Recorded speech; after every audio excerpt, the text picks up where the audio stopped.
Hello guys! Good morning, good afternoon, or good evening!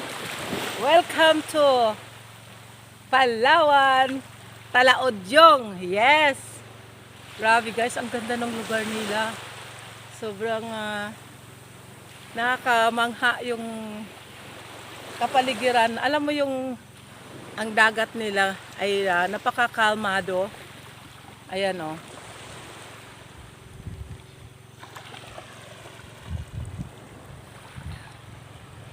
Tapos yung buhangin ay, ang ganda ng buhangin. Hindi siya white, kundi brown siya, na pino. Yan yung kanyang, yun. At ito yung kanilang lugar. Yan. Wala lang sila ditong kuryente, pero ang kanilang gamit ay solar at generator. Malinis ang kanilang karagatan dito guys. Oh. I mean yung beach ano nila, napakalinis. Ayan, at napakaganda. Hala, hahabulin ako ng aso. No, please. Pupunta ako sa tubig kasi sabi nila.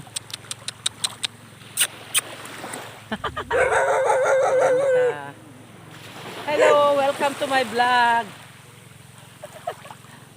Yes, yun yung mga doging alaga nila. Kaya may karatula doon na mag-ingat sa aso. Ayan, tara guys, samahan niyo ako, maglakad tayo. Ayan. Pero mas maganda dito ang view kung dito yung habang nakaapak ako sa tubig. So, na. La. O, diba? Buhay vlogger. Parang baliw lang. Diba yung magsasalita kang mag-isa? Kaharap mo yung phone mo. Yun yung kausap mo. Pero syempre nandyan kayo. Kayong nakikinig at nanonood ng aking video, ay kayo yung aking kausap dito. Kaya, tara. Ang sarap ng tubig, maligamgam.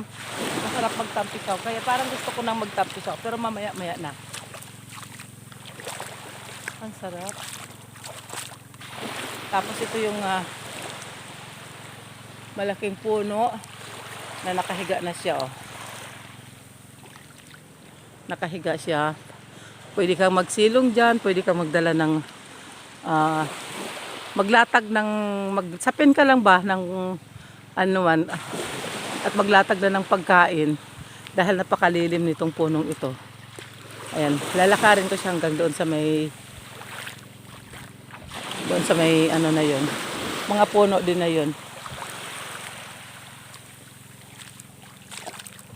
La la la la la la la la la.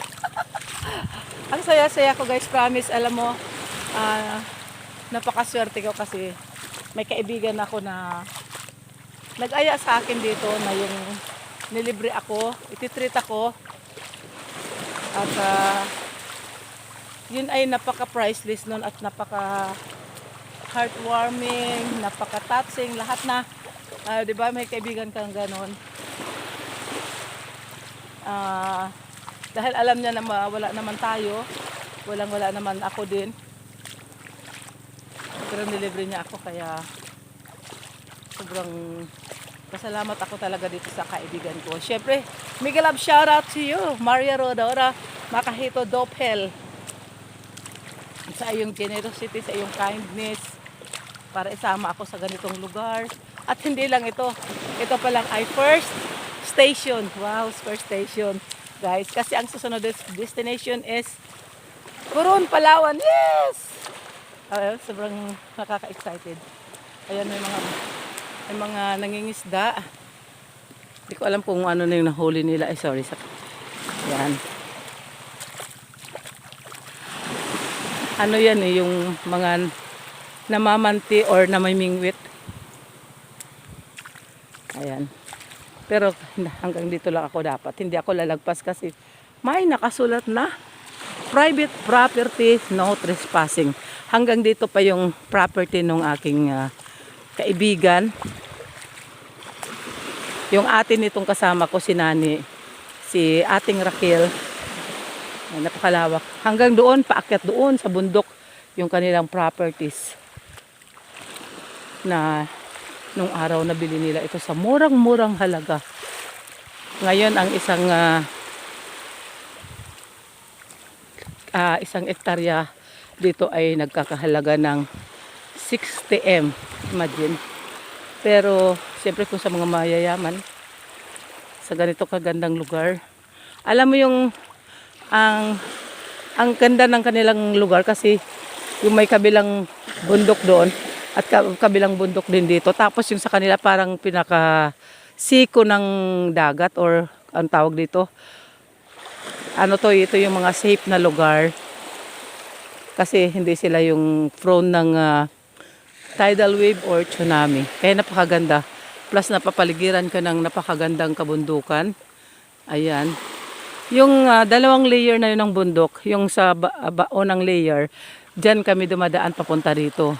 Imagine that. Sa napakataas na bundok na yan, mayroon palang paraisong nakatago dito sa baba. Ito yung napakagandang beach. Napakagandang lugar, punong-puno ng mga kahoy. Ayan, at habang nag-aabang ako ng sunrise, although sa ibang lugar ay tapos na ang sunrise, dito wala pa. Ayan, napakaganda, guys. Grabe.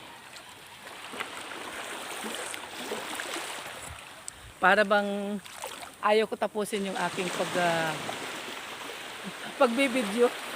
Parang, grabe. Pero siyempre, kailangan natin tapusin to. At ayan lang guys, maraming salamat po sa inyong walang sawang suporta, sa inyong panonood ng aking video.